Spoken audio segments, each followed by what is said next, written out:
So today I'll be going over 7 stocks that are at a 52-week low. So yeah, let's just jump right in. I'm sorry, I'm a little sick right now, but yeah, I'm gonna give you the reason why they're at a 52-week low and possibly why they're going to bounce back. I believe most of these stocks will bounce back. There are 6 American stocks that I've listed up and 1 European. So yeah, first company up is Zoetis, trading at 75.48 USD. Zoetis pays a dividend of 53 cents per share, which is about I'm not gonna calculate that. Never mind. Yeah, but it's like 0.7. Yeah, so not too bad. But yeah, they're at a 52-week low of 51.28%, with currently 14 analysts telling you to buy and 7 telling to hold, according to my trading platform, Nordnet. And these are estimates over the last 90 days. So, yeah, they have, let's first speak about what Zoetis is. Zoetis is a research company doing development and production and commercializing of health equipment or like vaccines, biomedical equipment. What is? I don't know that word in English. Let's just check what it is. So yeah.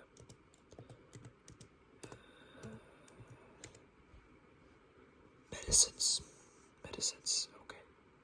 So medicines, and yeah, for pets, and yeah, it was founded in 1952. But yeah, they've got a market value of $53.5 billion, and they have a revenue of about $9.5 billion. Yeah.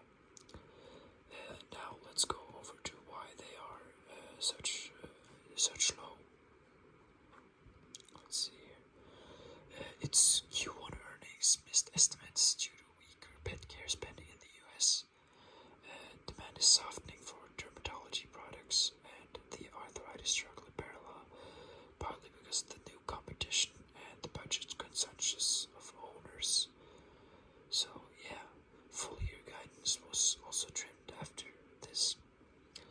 But its potential upside is international sales have jumped by 70%, showing that pet ownership trends remain strong globally, especially in Europe. It's growing a lot.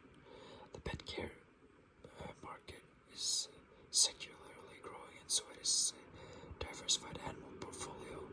So it usually tends to recover from this as it can, as dermatology and arthritis drugs are, of course, what they are a large part of them, but they do so much more, as I listed up.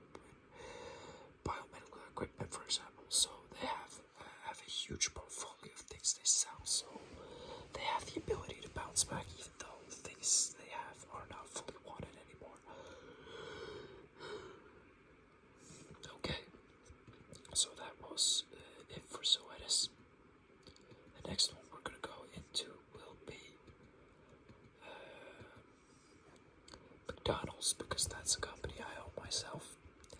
And yeah, I'm not too happy about this 52-week low. So, the highest McDonald's has been for me was $324, I believe. I don't know right now, but yeah. So far, this past year, or 52 weeks, it's down 11% or 10.58%. And it's trading at 274.97 USD. And McDonald's has an amazing dividend of $1.86 per share, which I love. Currently,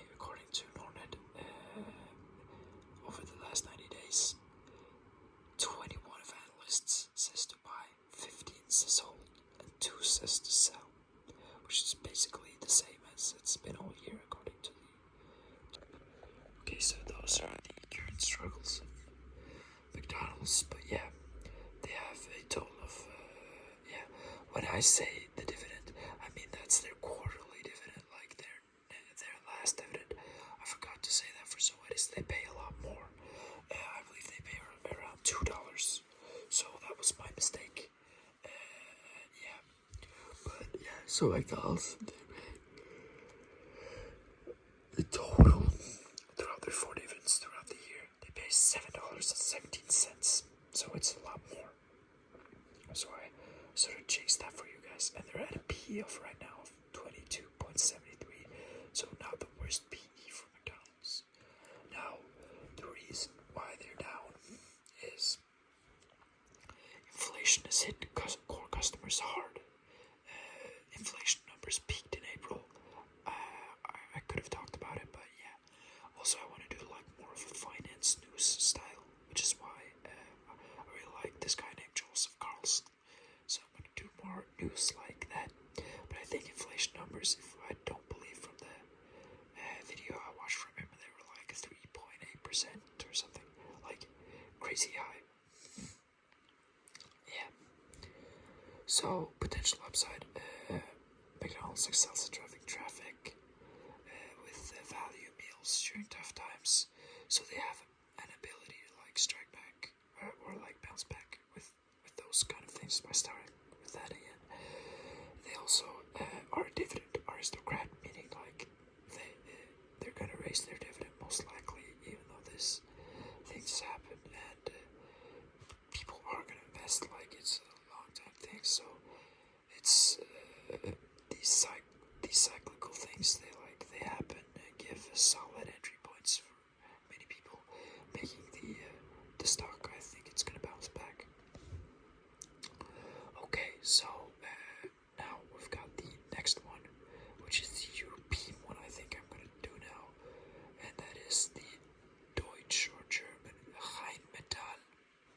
So Rheinmetall is trading for 1,170 euros, which is about $1,200, and they're at a 26.52%, 52-week low, or they were at a lower low earlier today, because today they've bounced back 2.33% so far.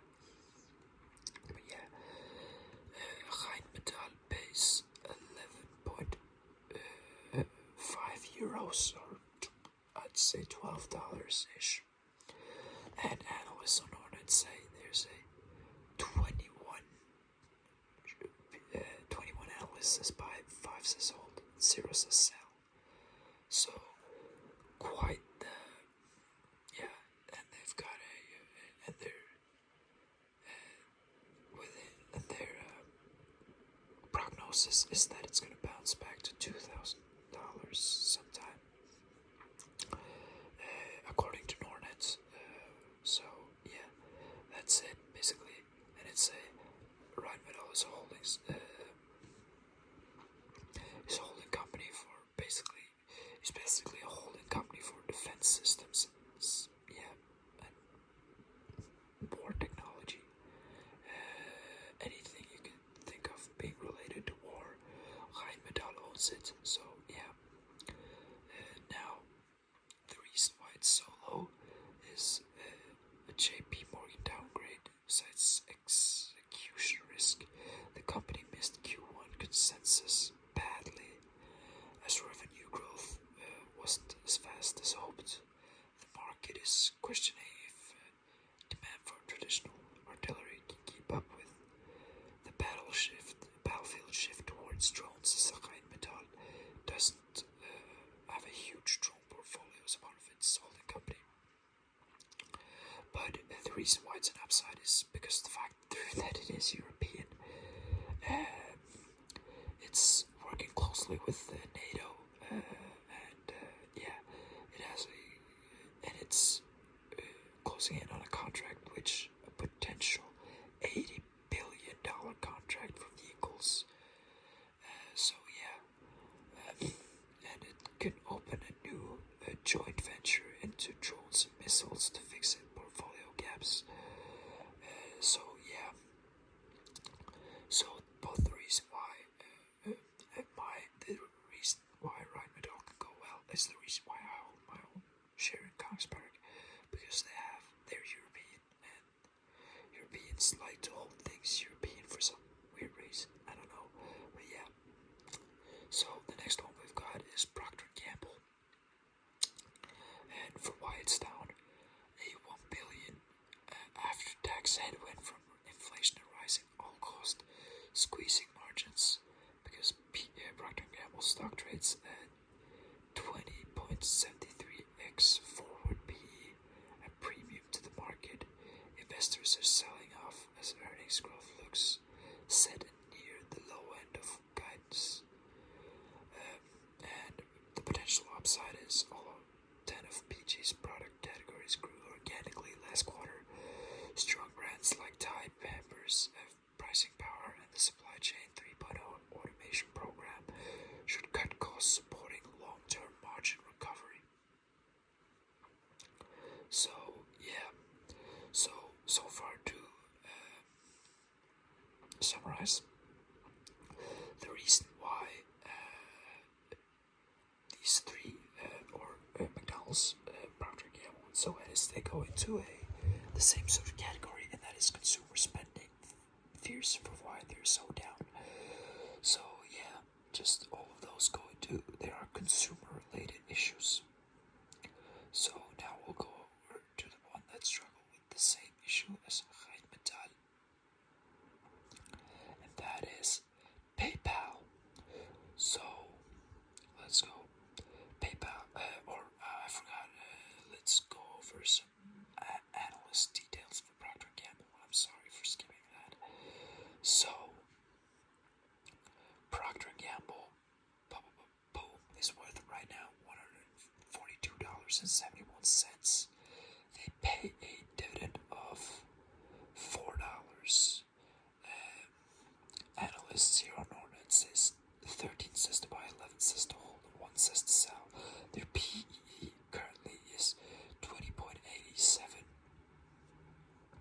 So yeah, that's, and they do consumer, they do consumer products. So that is Procter & Gamble for you guys. Now over to PayPal. So PayPal is trading at 45.04 USD, and they're not at a 52-week low because they bounced, or they're lower than they were 52 weeks ago. Yeah, but they bounced back 3 months ago, 11.79%. So they're not doing super bad, but still I wanted to include them because they're down bad. So okay, currently Nordnet 9 says to hold, 9 says to buy, 32 says to hold, 4 says to sell. So they're the worst ones so far. They pay 14 cents per share, and they have a PE right now of 8.5, which is low. Holy shit. Or I should swear, but yeah, that is low. So everybody knows PayPal. It develops technology platforms which make payments, or you can make payments on them, or make buying experiences easier, buying and paying process easier. So yeah, their X day is also close to in, being the 4th of June. So you gotta buy within 17 days, 18 days if you want it. Okay, so the reason why they're low is they're cutting costs and they're reorganizing in 3 units: PayPal, Venmo, and crypto. But investor concerns persists around weak guidance and competitive pressure in digital payments. The potential upside is the restructuring simplifies the business, and the 15 billion cost-saving plan could boost efficiency. New integrations like embedded checkout for big commerce merchants, along with renewed focus on crypto, could reignite the growth and open the revenue streams. There was also a funny thing where they planned to almost reinvest. I think they were like thinking they would have $6 billion in profits, and they were planning to invest all $6 billion back into their own shares, which I thought was just holy fucking shit. Like, I shouldn't swear again, but yeah, it was what? Who even does that? I think that's